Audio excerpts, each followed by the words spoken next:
The courtroom stretched beyond what most beings could see, its walls made of something that looked like crystal but hummed with the energy of 1,000 stars. Lily pressed her face against the cool surface of her chair, watching the pretty lights dance across the transparent floor beneath her feet. Her teddy bear, Mr. Buttons, sat in her lap with one eye missing and stuffing poking out from his left arm. She had insisted on bringing him, even though Ambassador Reed had tried 3 times to convince her to leave the toy behind. "This is the most important day in human history," Reed had whispered to her that morning while helping her put on the small blue dress that Earth's finest designers had created just for this moment. "The entire future of our species depends on what happens in that courtroom today." Lily had nodded seriously and asked if Mr. Buttons could wear a tie too. Now, sitting in the impossible courtroom surrounded by creatures that looked like living rainbows, floating jellyfish and walking trees, she was glad she had won that argument. Mr. Buttons made everything less scary. Around her, the cosmic court buzzed with activity that hurt her eyes if she looked too long. Some of the alien beings communicated by changing colors, flashing like Christmas lights in patterns she couldn't understand. Others made sounds that felt more like music than words, and a few seemed to talk by making shapes appear in the air with their minds. Earth's small delegation of 5 humans looked tiny and out of place among the hundreds of representatives from across the galaxy. The Tribunal of Cosmic Justice will now hear the case of Species 7834H, commonly known as humanity, versus the established order of the Galactic Alliance, announced a voice that seemed to come from everywhere at once. The speaker was one of the judges, beings made of pure light who floated above everyone else in the courtroom. They looked like dancing flames, but Lily could somehow tell they were very old and very serious. Ambassador Reed straightened his tie and whispered to his assistant, "Remember, everything depends on showing them our best qualities.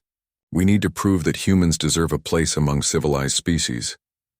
He glanced down at Lily, who was making Mr. Buttons wave at a creature that looked like a giant butterfly. "I still think bringing a child was a mistake. The prosecution calls forth Vyrath of the Third Flame, speaker for the ancient hunt," the cosmic voice continued.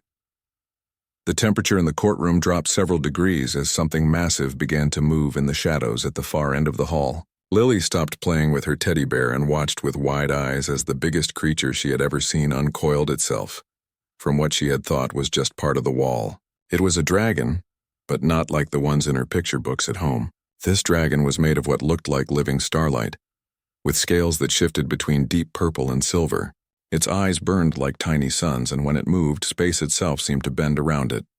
Vyrath flowed more than walked to the center of the courtroom, his serpentine body easily 3 times longer than a school bus. When he reared up to his full height, his head nearly touched the crystal ceiling high above. The alien representatives fell silent as he surveyed the room, his ancient gaze lingering on the small group of humans before moving on to the energy beings who served as judges. "Honored arbiters of cosmic law," Vyrath began, his voice like distant thunder rolling across a mountain range. "I come before you today to speak against the admission of the species known as humanity into our sacred alliance. For 12,000 years I have served as a hunter of worlds, tasked with the solemn duty of protecting the galaxy from species that would bring chaos and destruction to the cosmic order." Lily tugged on Ambassador Reed's sleeve. "Is the Dragon Man the bad guy?" she whispered. "Shh," Reed replied quietly, his face pale as he watched their greatest opposition take the stand. "He's complicated." Vyrath's massive head turned toward the human delegation, and for a moment his burning eyes focused directly on Lily. She didn't look away, even though the grown-ups around her were trying very hard not to meet the dragon's gaze. Instead, she raised one small hand and gave him a little wave, the same way she waved at the mailman back home. "In my long service to this court," Vyrath continued, apparently unaffected by the child's greeting, "I have witnessed the rise and fall of countless civilizations. I have seen species that began with such promise descend into violence and corruption, spreading their poison across the stars until intervention became necessary. The patterns are always the same.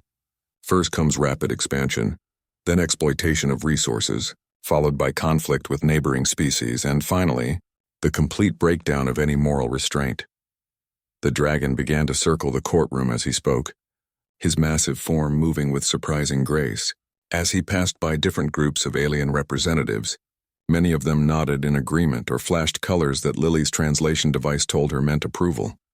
The species called humanity follows this exact pattern, Vyrath declared, his voice growing stronger. In the brief time since they developed space travel, they have already begun to show the classic signs of cosmic contamination. They strip mine entire worlds, wage wars over resources, and have demonstrated a complete inability to coexist peacefully, even among their own kind. Above the courtroom, images began to appear in the air, projected by technology Lily couldn't understand. She saw pictures of Earth that made her sad, polluted rivers, destroyed forests, and cities covered in smog. Then came images from space of human colonies on other worlds, with massive mining operations and industrial complexes that scarred the landscape. But that's not everything, Lily said quietly, not really meaning for anyone to hear her. That's just the bad stuff. Vyrath paused in his presentation, his ancient hearing easily picking up the small voice. The defendant appears to have something to say, he rumbled with what might have been amusement. Perhaps the child would like to present humanity's defense. The cosmic judges flickered with interest, their light forms pulsing in patterns that suggested curiosity. Ambassador Reed started to stand, clearly intending to apologize for the interruption. But one of the energy beings spoke first. The court recognizes that unconventional wisdom sometimes comes from unexpected sources, the judge announced. If the young human wishes to address the tribunal, she may do so. Reed looked horrified. His carefully planned defense strategy didn't include having a 4-year-old girl debate with an ancient cosmic dragon. Your Honors, perhaps we should stick to the scheduled proceedings. No, interrupted another judge, this one's light form cycling through colors that indicated deep thought. In 12 million years of cosmic jurisprudence, we have never heard from one so young. We are curious about this human child's perspective. Lily looked up at Ambassador Reed, clutching Mr. Buttons tighter. Can I really talk to the Dragon Man? She asked. I have questions. Reed's face went through several expressions before settling on resigned determination. The fate of humanity was already hanging by a thread. What did they have to lose? Yes, he said finally. You can talk to him. Vyrath lowered his massive head, bringing his burning eyes level with the small human child. Very well, little one. What questions does a hatchling have for the Hunter of Worlds? Lily stood up carefully, making sure Mr. Buttons was secure in her arms, and looked directly into the ancient dragon's cosmic fire eyes without fear. I want to know why you're so sad, she said simply. The silence that followed Lily's question stretched across the cosmic courtroom like a held breath. Vyrath's burning eyes widened slightly, and for the first time in eons, the ancient dragon found himself caught off guard. Around the chamber, alien representatives shifted in their various forms of seating, bioluminescent displays flickering with confusion. Even the energy judges seemed to pulse with surprise. Sad? Vyrath repeated, his voice dropping to barely above a whisper, though it still carried the weight of distant thunder.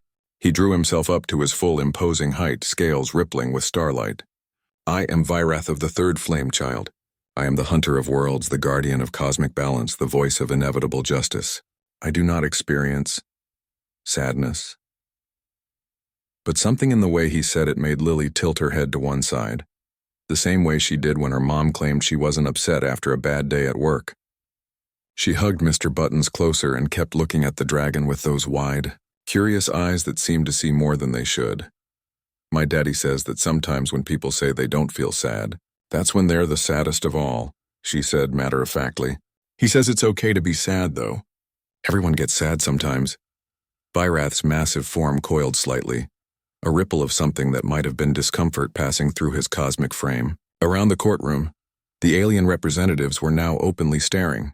In 12 million years of cosmic jurisprudence, no one had ever questioned the emotional state of a cosmic entity, especially not during formal proceedings. The tribunal recognizes Vyrath of the Third Flame to present his testimony, one of the energy judges announced, clearly trying to return some order to the proceedings. The dragon turned away from Lily and faced the assembled court, his bearing once again assuming the formal posture of cosmic authority. When he began to speak, his voice carried the weight of eons and the cold certainty of absolute judgment. I have walked among the stars for 50,000 years, Vyrath declared. I have seen civilizations rise from primitive mud dwellers to masters of space and time. I have watched as species that showed infinite promise descended into chaos, corruption, and cosmic plague.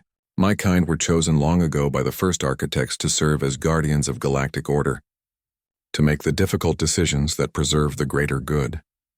As he spoke, the air above the courtroom began to fill with images that made several of the alien representatives gasp in recognition. Worlds burned in cosmic fire, their surfaces scarred by weapons of unimaginable destruction. Space stations the size of small moons drifted dark and lifeless through the void.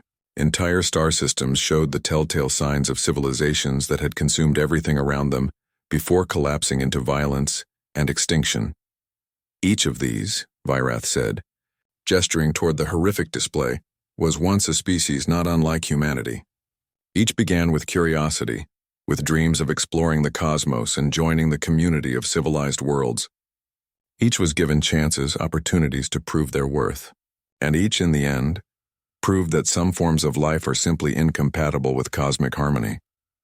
The images shifted to focus on humanity's brief but violent history. Wars raged across the projections, from ancient battles fought with crude weapons to modern conflicts that left entire continents poisoned with radiation.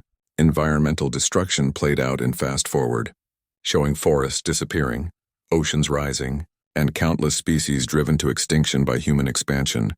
But this is not even the worst of it, Virath continued, his voice growing colder. What makes humanity particularly dangerous is their refusal to acknowledge limits.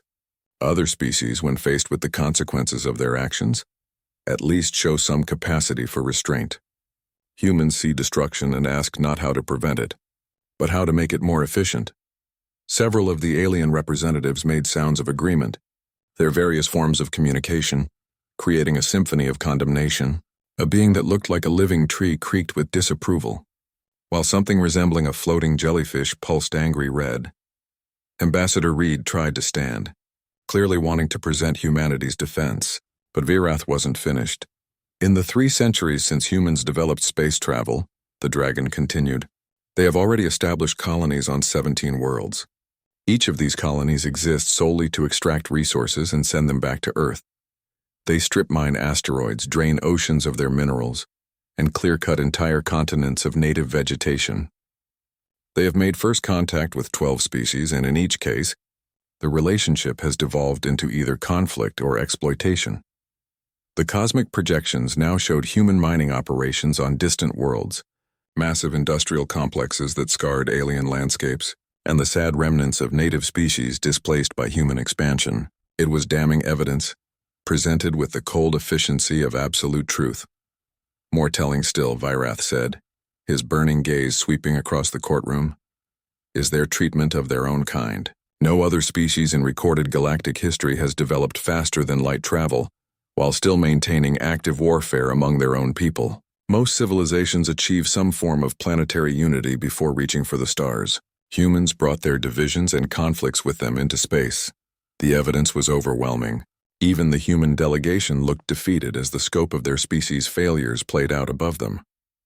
Ambassador Reed's carefully prepared notes seemed pathetic in the face of such comprehensive condemnation. But throughout the devastating presentation, Lily continued to watch Virath with those curious, understanding eyes. She didn't seem frightened by the terrible images or intimidated by the dragon's cosmic authority. Instead, she appeared to be studying him the way she might examine a puzzle she was determined to solve. The pattern is always the same, Virath concluded, his voice carrying the finality of cosmic judgment. First comes the promise of civilization, then the corruption of power, and finally the choice between containment and extinction. I have made this decision 47 times in my service to this court. 47 species that could not be trusted with the freedom of the stars. The cosmic judges pulsed with what seemed like approval, their light forms flickering in patterns that suggested the approaching culmination of legal proceedings. Around the chamber, alien representatives began to display signs that Lily's translation device told her meant agreement and satisfaction. The evidence speaks for itself, Virath said with finality. Humanity is a cosmic plague in its earliest stages. If allowed to spread unchecked, they will consume everything in their path until the galaxy itself is nothing but ash and regret. The only responsible action is to quarantine them to their home system before they can cause irreparable damage to civilized space. As the dragon's words echoed through the crystal chamber, Lily quietly stood up again, She looked around at all the alien beings nodding in agreement, at the cosmic judges preparing to render their verdict, and at her own people sitting in defeated silence. Then she walked forward, her small shoes clicking on the crystal floor, until she stood directly in front of Vyrath's massive coiled form. "Mr. Dragon," she said in her clear, small voice, "can I ask you something?" Vyrath lowered his great head, perhaps curious about what final plea this human child might make for her doomed species. "You said you've had to make this choice 47 times, Lily continued, looking up at him without fear. "That means 47 times you had to watch people you thought might be good turn out to be bad. That must make you feel really, really sad inside. No wonder you don't want to hope for good things anymore. It's scary when you hope and then get hurt." For the second time in the proceedings, Vyrath found himself speechless. In all his eons of cosmic service, no one had ever considered the weight of his duties from that perspective. No one had ever suggested that perhaps the Hunter of Worlds might carry scars from his necessary work.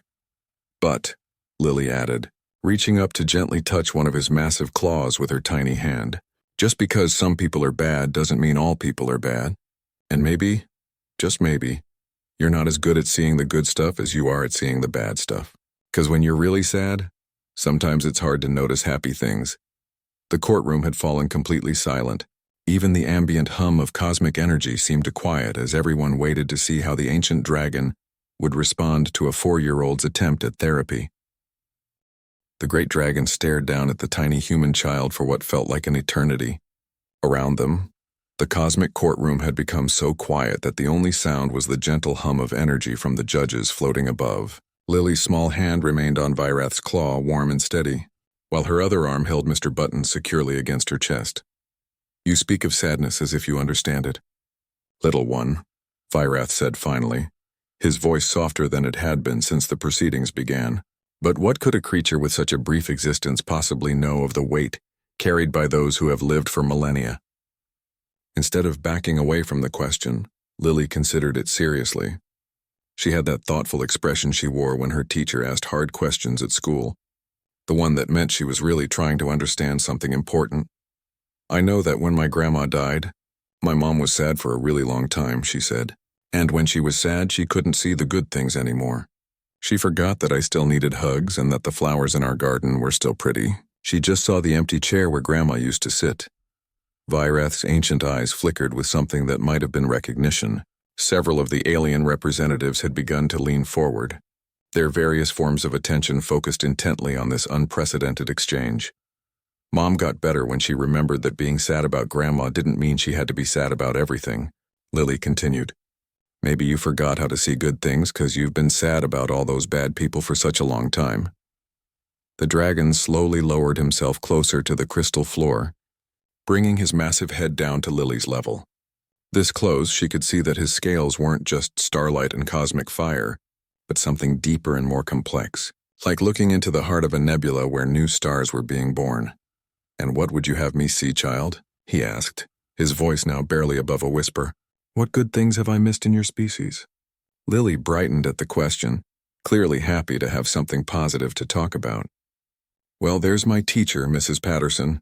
She stays after school every day to help kids who have trouble reading. And there's Mr. Chen who lives next door to us. He gives away all the vegetables from his garden to families who don't have enough food. Oh, and Dr. Martinez at the animal hospital works for free when people can't pay to help their pets." She paused, making sure Mr. Buttons was comfortable in her arms, then continued. "And when the big storm came last year and knocked down Mrs. Kim's fence, all the neighbors came to help fix it even though nobody asked them to. They just saw that she needed help and decided to help." Vyrath listened to each example with growing intensity, as if hearing about a species he'd never encountered before. Around the courtroom, the alien representatives were beginning to shift uncomfortably. This wasn't the kind of evidence typically presented in cosmic tribunals. "These are individual acts," the dragon said carefully. "Small kindnesses that exist in every species, even those I have been forced to uncontain. What of your larger patterns? Your governments, your corporations, your military forces?" Lily nodded as if she'd expected this question. "Well, when the bad sickness was making people sick all over Earth, the scientists from every country worked together to make medicine that could help everyone. They didn't keep it secret or try to make money from it. They shared it with everybody, even countries they didn't like very much. She shifted Mr. Buttons to her other arm and continued. And when the really big earthquake happened on the other side of the world, countries that had been fighting with each other all sent help. They sent doctors and food and people to help dig out the people who were trapped. My daddy said it was the first time in years that all the countries worked together instead of being mad at each other. Vyrath was beginning to look troubled, as if these simple examples were disrupting some fundamental understanding he'd held for eons. But surely you cannot deny the violence, the wars, the destruction. Oh no, I'm not saying people never do bad things, Lily interrupted, with the matter-of-fact tone children use when stating obvious truths. People do lots of bad things, but they also do lots of good things. The problem is that when you're looking really hard for bad things, sometimes you stop seeing the good things that are happening right next to them. The energy judges above began to pulse with patterns that suggested intense discussion among themselves. This was clearly not how cosmic tribunals typically proceeded. Yeah, like there are people who start wars, Lily continued, warming to her theme. But there are also people who run into burning buildings to save strangers, and people who spend their whole lives taking care of sick children, and people who give up having fancy things so they can send money to help build schools in places that don't have schools. She looked directly into Vyrath's burning eyes with complete sincerity. I think maybe when you've had to watch so many bad things happen, you forgot that good things are happening at the same time. It's like when I'm looking for my favorite toy and I get so focused on where it's not that I forget to look where it might actually be. The dragon was quiet for a long moment, processing this simple wisdom. When he spoke again, his voice carried a strange note, something that hadn't been there before. You suggest that my perception has been limited by my experiences? I think maybe you got really good at seeing scary things because that was your job, Lily said gently. But nobody ever taught you how to look for the not scary things too. It's like if somebody asked me to count all the red flowers in a garden, I might miss all the pretty yellow ones and pink ones because I was only looking for red. Around the courtroom, something was shifting. The alien representatives who had been nodding in agreement with Vyrath's condemnation were now looking uncertain. A few were even beginning to display colors and patterns that Lily's translation device indicated meant curiosity or reconsideration. But the evidence of destruction, of violence, of exploitation, this cannot be denied, Vyrath said, though his voice lacked the absolute certainty it had carried before. Nope, it can't, Lily agreed cheerfully. But evidence of good stuff can't be denied either. You just have to look for it too, not just the bad stuff. She reached into her small backpack and pulled out something that made several of the cosmic entities recoil slightly. A picture drawn in crayon on construction paper. It showed stick figures of various sizes holding hands around what was clearly meant to be Earth, with a big yellow sun smiling down on them. I drew this for the space court, she announced proudly. It's all the people on Earth holding hands. I know they don't really do that, but I think maybe they could if they really tried. See, there's Mrs. Patterson, and there's Mr. Chen, and there's Dr. Martinez, and there's my mom and dad, and there's even mean Mr. Thompson from the grocery store, 'cause maybe he's only mean 'cause nobody ever taught him how to be nice. Vyrath stared at the drawing with an expression of profound bewilderment. In 50,000 years of cosmic service, no one had ever presented him with artwork as evidence in a tribunal. Child, he said slowly, you speak of your species as if they are capable of choosing to be better than they are. Well, yeah, Lily said as if this was the most obvious thing in the world. People choose stuff all the time. They choose to be mean or nice, to help or not help, to share or keep everything for themselves. Maybe the problem isn't that humans are bad. Maybe the problem is that nobody ever showed them how much better they could be if they really tried. She looked up at the ancient dragon with complete trust and added, maybe you could help with that instead of just watching to see if they mess up. Maybe instead of being the scary dragon who punishes people, you could be the nice dragon who helps them learn how to be better. For the first time in 50 millennia, Vyrath of the Third Flame found himself completely and utterly speechless. The silence stretched on as Vyrath stared at the small human child who had just suggested he become a nice dragon. Around the cosmic courtroom, alien representatives flickered and pulsed with confused energy patterns. The judges above remained motionless, their light forms dimmed as if processing something their ancient programming had never encountered before. Finally, Vyrath spoke, his voice carrying a strange tremor that hadn't been there before. You ask me to abandon 50,000 years of purpose, little one. You ask me to forget my sacred duty to protect the galaxy from chaos and destruction. I'm not asking you to forget anything, Lily said, adjusting her grip on Mr. Buttons. I'm asking if maybe there's more than one way to protect people. Like when my little brother was learning to walk, we could have just locked him in his room so he wouldn't fall down and get hurt. But instead we held his hands and helped him learn how to not fall down. That was protecting him too, but it was the helping kind instead of the stopping kind. The ancient dragon lowered his massive head until it rested on the crystal floor, bringing his burning eyes level with Lily's. This close, she could see something she hadn't noticed before. His eyes weren't just fire and starlight. Deep within them, like shadows between the flames, was something that looked very much like loneliness. Tell me, child, Vyrath said quietly, what you think you see when you look at me. Lily studied his enormous face carefully, the way she did when trying to figure out why her mom looked upset or why her teacher seemed tired. After a moment, she reached out and gently patted the scales near his nose, as if comforting a very large, very sad pet. I see somebody who's been doing a really hard job for a really long time, she said softly. I see somebody who had to make scary choices and never got to talk to anybody about how it felt. I see somebody who forgot that it's okay to hope for good things because hoping and then being disappointed hurts too much. Vyrath's eyes widened, cosmic fire flickering with something that might have been surprise or recognition. You see, too much for one so young. My mom says kids see things different because we haven't learned to pretend stuff isn't there yet, Lily replied, like how grown-ups pretend they're not scared when they really are, or how they pretend they don't need hugs when they really do. Around the courtroom, something was beginning to shift. The alien representatives who had been so confident in their agreement with Vyrath were now displaying signs of uncertainty. A few were even beginning to communicate among themselves in rapid bursts of color and sound. There is truth in what you say, Vyrath admitted, his voice dropping to barely above a whisper. But you do not understand the weight of the choices I have made. 47 civilizations, child. 47 species that I hoped might prove different, might prove worthy of the stars. And 47 times I watched hope turn to ash as they revealed their true nature. That sounds really, really sad, Lily said, and there was genuine sympathy in her young voice. But maybe the problem wasn't that they were bad. Maybe the problem was that nobody helped them learn how to be good.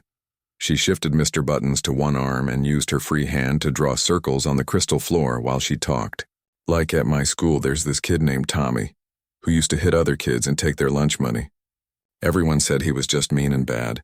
But then Mrs. Patterson found out that Tommy's family didn't have enough food at home, and he was really hungry all the time, and he was scared and angry about it.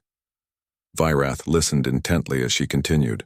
So instead of just punishing Tommy, Mrs. Patterson made sure he got extra food at school, and she taught him how to ask for help instead of taking things from other kids. Now Tommy helps the little kids with their reading during recess. He wasn't really bad inside. He just didn't know how to handle being scared and hungry. The dragon's massive form shifted slightly, scales rippling with patterns of light that suggested deep thought. You suggest that those civilizations I deemed unworthy were afraid, hungry in some way? Maybe, Lily said with the serious consideration she gave to all important questions. Maybe they were scared of running out of things they needed, or scared that other people were going to hurt them, or scared that they weren't good enough. When people are really scared, they sometimes do really dumb things. She looked up at Vyrath with complete sincerity. Did anybody ever try to help those 47 civilizations learn how to not be scared? Or did they just watch to see if they would mess up? For the first time in 50 millennia, Vyrath found himself questioning the fundamental assumptions of his existence. The cosmic order he had served without doubt suddenly seemed less absolute, less perfect. The protocols are clear, he said, but his voice lacked conviction. Species are given opportunities to prove their worthiness. If they fail to meet the standards of cosmic civilization, intervention becomes necessary to protect the greater good. But who decided what the standards were? Lily asked with genuine curiosity. And did anybody ask those species what they were scared about? 'Cause maybe if somebody had asked and then helped them not be scared anymore, they might have done better. The energy judges above began to pulse more rapidly, their light forms cycling through patterns that suggested intense debate. Around the courtroom, alien representatives were now openly discussing among themselves, their various forms of communication, creating a symphony of uncertainty. I begin to see why the Cosmic Order chose to exclude children from these proceedings, Vyrath said, though there was something that might have been humor in his voice. You ask questions that undermine the very foundation of galactic law. I don't mean to break anything, Lily said quickly, clearly worried that she had done something wrong. I just want to understand. Like you said, it was your job to protect the galaxy, right? But if you could help people learn to be good instead of just stopping them when they're bad, wouldn't that protect the galaxy even better? Vyrath was quiet for a long moment, processing concepts that were entirely foreign to his ancient programming. When he spoke again, his voice carried a note of something that hadn't been there before. Uncertainty. For 50,000 years, I have served as judge, jury, and when necessary, executioner, he said slowly. I have never considered the possibility of serving as teacher. Teachers are really important, Lily said earnestly. Mrs. Patterson says that teaching is like planting seeds. You put good ideas in people's minds, and then you take care of them and help them grow into good actions. Maybe instead of being the guy who cuts down the bad trees, you could be the guy who helps plant good seeds. She paused, thinking hard about something, then added, and maybe the reason those 47 civilizations turned out bad was because nobody planted good seeds in them. Maybe they just grew up wild like weeds, because nobody taught them how to be gardens.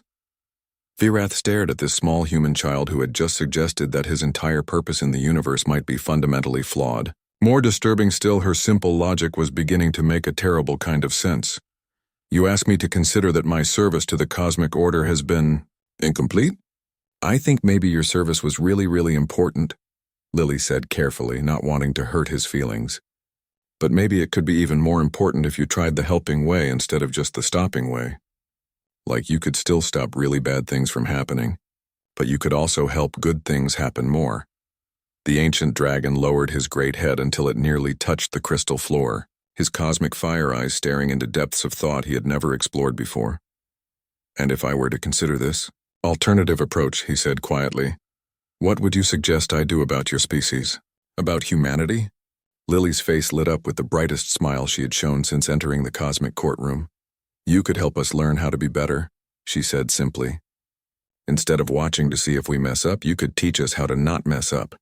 You could be our friend instead of our judge. For the first time in 50,000 years, Vyrath of the Third Flame began to imagine what it might feel like to create instead of destroy, to nurture instead of cull, to hope instead of merely prevent despair. The possibility was both terrifying and wonderful. The cosmic courtroom had fallen into a profound silence, the kind that comes when fundamental truths are being reconsidered. The energy judges above pulsed with slow, thoughtful patterns, while alien representatives throughout the chamber communicated in hushed tones of uncertainty. At the center of it all, a small human child sat cross-legged on the crystal floor next to an ancient dragon who was experiencing something very much like a crisis of faith. Honored arbiters, Ambassador Reed said finally, finding his voice as he realized that formal proceedings needed to continue. Perhaps we should— No, interrupted one of the energy judges, their light form flickering with what seemed like curiosity. We would hear more from the young human. Her perspective has proven illuminating. Lily looked up from where she had been quietly arranging Mr. Button's remaining arm in a more comfortable position. You want me to talk to everyone? She asked, glancing around at the hundreds of alien beings watching her with various forms of attention. Yes, child, said another judge. In 12 million years of cosmic jurisprudence, we have never encountered reasoning quite like yours. We are curious to hear your complete thoughts on the matter before us. Ambassador Reed started to stand, clearly intending to coach or assist. But Lily was already getting to her feet, clutching her teddy bear and walking toward the center of the courtroom where Vyrath's massive form was coiled. She stopped next to his great head and reached up to pat his nose gently. It's okay, Mr. Dragon, she whispered. I'll try to help. Then she turned to face the assembled cosmic court, a tiny figure in a blue dress surrounded by beings of unimaginable power and ancient wisdom. For a moment, she just looked around at all of them, taking in the floating jellyfish things, the tree people, the geometric light beings, and creatures that defied any description she had words for. My name is Lily, she began, her small voice somehow carrying clearly through the vast chamber. I'm 4 years old and I live on Earth with my mom and dad and my little brother Pete, and my dog Rusty, and Mr. Buttons here. She held up her teddy bear for everyone to see. I know you're all really smart and really important, and you know lots of things about space and laws and stuff that I don't understand. But I know some things too, and I think maybe they're important things even if they're not space law things. She paused, thinking carefully about her words the way she did when her teacher asked her to explain her thinking during math class. Mr. Dragon told you lots of true things about humans doing bad stuff. My species does do bad things sometimes. We fight wars and hurt animals and make the air dirty, and sometimes we're mean to each other for really dumb reasons like having different colored skin or believing different things about God. Around the courtroom, alien representatives shifted with what seemed like vindication. Here, finally, was confirmation of their concerns about humanity. But, Lily continued, her voice growing stronger, Mr. Dragon only told you about the bad stuff. He didn't tell you about Mrs. Patterson, who spends her own money to buy books for kids whose families can't afford them. He didn't tell you about my neighbor, Mr. Garcia, who drives his truck through blizzards to deliver medicine to people who are too sick to leave their houses. She began to walk slowly around the courtroom as she spoke, making eye contact with different alien beings the way Mrs. Patterson had taught her to do during show and tell. He didn't tell you about Dr. Kim, who went to Africa to help kids who were sick with diseases we don't have on our part of Earth. She lived in a tent for 2 years and saved hundreds of kids she had never met before, just because they needed help. He didn't tell you about all the firefighters who run toward burning buildings when everyone else is running away, because they know there might be people inside who need saving. Vyrath lifted his great head to watch her, cosmic fire eyes following her small figure as she continued her circuit of the courtroom. And he didn't tell you about the time when the big hurricane came and destroyed Mrs. Chen's house. All the neighbors came with tools and wood and paint, and they built her a new house even though nobody made them do it. They just saw that she needed help, and they decided to help. Several of the alien representatives were now leaning forward, their attention focused intently on this unprecedented testimony. Mr. Dragon has been looking for bad people for so long that he forgot how to look for good people, Lily said, stopping to face the energy judges directly. But there are lots and lots of good people. There's my dad, who works extra hours so he can give money to help build schools in places that don't have schools. There's my mom, who volunteers at the animal shelter every weekend because she says animals deserve love even if nobody wants to adopt them. She paused, hugging Mr. Buttons tighter as she gathered her thoughts. And there's my teacher, Mrs. Patterson, who always says that every kid can learn to be better if somebody takes the time to help them. She says that when kids do bad things, it's usually because they're scared or sad or angry about something, and if you help them with the scared, sad, angry part, they usually stop doing the bad things. Lily turned to look directly at Vyrath. I think maybe that's true for grown-ups too, and maybe it's true for whole planets full of grown-ups. Maybe when people do bad things, it's because they're scared there won't be enough food or safe places or love to go around. Maybe if somebody helped them not be scared anymore, they wouldn't need to do bad things. The ancient dragon's expression was unreadable, but something in his cosmic fire eyes suggested he was listening very carefully. You know what I think? Lily said, addressing the entire court now. I think humans aren't bad people who sometimes do good things. I think humans are good people who sometimes do bad things because they get scared or confused or don't know how to do better. She walked back to stand beside Vyrath, placing her small hand on one of his massive claws. And I think Mr. Dragon isn't really a scary monster who likes to punish people. I think he's a really good person who's been really sad and lonely for a really long time because he had to do a really hard job all by himself. I think maybe he wants to help people learn to be better, but nobody ever told him it was okay to try the helping way instead of just the stopping way. The courtroom had become completely silent again. Every form of alien attention focused on the small human child who was rewriting cosmic law with crayon-level logic. So here's what I think should happen, Lily announced with the confidence of someone who had thought everything through very carefully. I think Mr. Dragon should come live with humans for a while and teach us how to be better space people.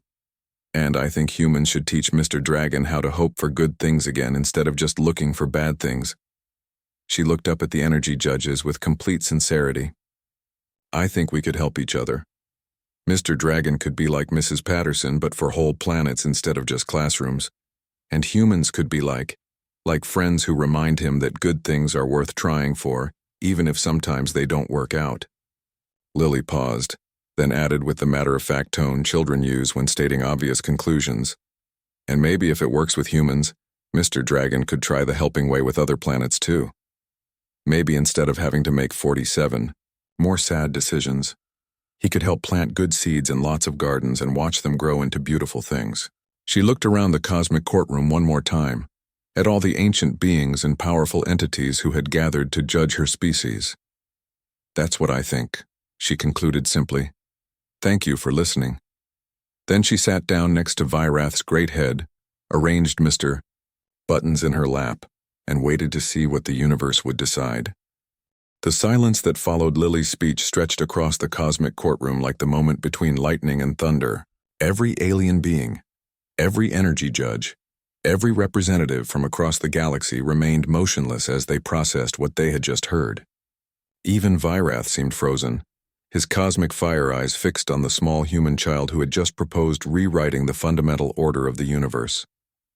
Then, slowly, something extraordinary began to happen. The ancient dragon's massive form began to shift, scales rippling with patterns of light that had never been seen before in all his 50,000 years of existence. When he spoke, his voice carried none of the cold authority of cosmic judgment, but something warmer, something that sounded almost like wonder. In all my eons of service, Vyrath said quietly, no one has ever suggested that my purpose might be to nurture rather than to cull. No one has ever proposed that destruction might not be the only form of protection. He lowered his great head until it rested gently beside Lily, who immediately reached over to pat his nose in what was clearly becoming a familiar gesture of comfort. Little one, he continued, you have shown me something I thought lost forever, the possibility of hope. For 50 millennia I have served as an instrument of prevention, stopping chaos before it could spread, but you suggest I might serve as an instrument of cultivation, helping order to grow from within. Around the courtroom, alien representatives were beginning to stir with signs of deep agitation. Flashing lights, color changes, and harmonic frequencies filled the air as various species communicated their shock at this unprecedented development. This is highly irregular, declared a representative from a species that looked like living crystal formations. The protocols of cosmic justice have been established for millions of years. We cannot simply abandon them because a child offers pretty words about hope and friendship. The child speaks of theories untested, agreed another being that resembled a small galaxy compressed into mobile form. Hope is not evidence. Sentiment is not sufficient basis for cosmic law. But Vyrath was already rising to his full imposing height, and when he spoke, his voice carried the full weight of his ancient authority. Honored representatives, he said, I formally request to withdraw my testimony against the species known as humanity. The reaction was immediate and explosive. Lights flashed, harmonics shrieked, and several alien beings actually changed shape in their agitation.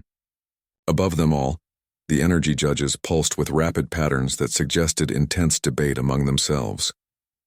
Furthermore, Vyrath continued, his voice growing stronger, I request to be assigned as humanity's guide and mentor during a trial period of cosmic integration. If this small human's wisdom proves true, if nurturing can indeed accomplish what culling has not, then perhaps it is time for the cosmic order itself to evolve. Ambassador Reed looked like he might faint from shock. The other human diplomats were staring at their 4-year-old representative with expressions of complete bewilderment. Even Lily seemed surprised by the dramatic turn of events, though she was clearly pleased that her new dragon friend was feeling better. The tribunal recognizes the unprecedented nature of this request, announced one of the energy judges, their light form cycling through patterns that suggested careful consideration. In 12 million years of cosmic jurisprudence, no hunter of worlds has ever requested reassignment from destruction to construction. Perhaps, I suggested another judge. This indicates that our ancient systems require examination. If one who has served the cosmic order so faithfully for so long questions its fundamental assumptions, then perhaps those assumptions deserve questioning. The debate that followed was unlike anything in recorded galactic history. Representatives argued in languages that predated stellar formation, while others communicated through patterns of quantum probability. The very concept of cosmic law was being deconstructed and examined by beings whose existence spanned geological epochs. Through it all, Lily sat quietly beside Vyrath, occasionally whispering questions like, "Are they mad at us? And is this taking a really long time?" The ancient dragon found himself answering in gentle tones that he hadn't used since the universe was young, explaining cosmic politics to a 4-year-old in terms of playground dynamics and sharing toys. Finally, after what felt like hours but was probably only minutes in cosmic time, the energy judges reached their decision. The Tribunal of Cosmic Justice hereby grants humanity provisional membership in the Galactic Alliance, the lead judge announced, their words causing another explosion of surprised reactions throughout the courtroom. This membership is conditional upon the successful completion of a mentorship program under the guidance of Vyrath of the Third Flame, who shall serve as both teacher and guardian during humanity's integration period. Lily clapped her hands with delight while Ambassador Reed looked like he might cry from relief. However, the judge continued, "This decision represents more than a simple case resolution. It represents a fundamental shift in how the cosmic order approaches the development of emerging civilizations. The wisdom demonstrated by the young human suggests that our traditional methods may have been incomplete." The judge's light form brightened as they addressed the entire assembly.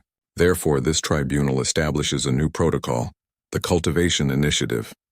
Rather than simply monitoring species for signs of cosmic incompatibility, we shall now also provide guidance, support, and education to help developing civilizations achieve their full potential.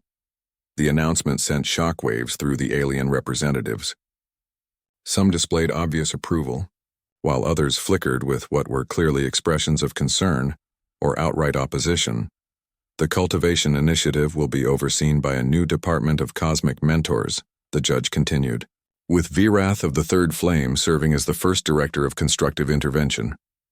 Vyrath's massive form straightened with something that looked very much like pride mixed with nervous anticipation. "I accept this responsibility with honor," he said formally. Then, looking down at Lily, he added in a much gentler tone, "And with the hope that I will prove worthy of the trust placed in me by one very wise small human." Lily beamed up at him. "You're going to be the best teacher ever, Mr. Dragon. Can you come to Earth for dinner sometime? My mom makes really good spaghetti, and I think you'd like my dog Rusty. He's not as big as you, but he's really friendly." For the first time in 50,000 years, Vyrath of the Third Flame laughed. The sound was like distant thunder rolling across summer skies, warm and promising rather than threatening. It echoed through the cosmic courtroom and seemed to lighten the very air around them. "I would be honored to meet your dog Rusty," he said solemnly, "and to try your mother's spaghetti. Though you may need to help me figure out how to use human utensils." "That's okay," Lily said cheerfully. "Pete had to learn how to use a fork too, and he's pretty good at it now. I can teach you." As the cosmic court began to adjourn and alien representatives started filing out in various states of confusion, excitement and apprehension, Lily tugged gently on one of Vyrath's claws. "Mr. Dragon?" she said quietly. "Are you still sad?" Vyrath considered the question with the seriousness it deserved. After a moment he replied, "I am still sad about many things, little one. 50,000 years of sorrow do not disappear in a single day. But for the first time in longer than I can remember, I am also hopeful. And hope, I am discovering, is a very powerful thing." "Good," Lily said, satisfied with this answer. "Being hopeful is much better than being sad all the time. And maybe if you help lots of people learn to be better, you'll have so many good things to think about that the sad things won't hurt as much." She paused, then added with the casual wisdom of childhood, "Besides, now you have friends. And friends help each other feel better when things are hard." As they left the cosmic courtroom together, a small human child, her teddy bear, and an ancient dragon who had just discovered that destruction was not the only form of protection, the galaxy began to prepare for changes that no one could have imagined. Somewhere in the vast reaches of space, other young civilizations continued their development, unaware that their futures had just been transformed by a 4-year-old girl who believed that everyone, even scary dragon people, just needed a friend and a chance to learn how to be better. The universe, it seemed, was about to become a much more hopeful place.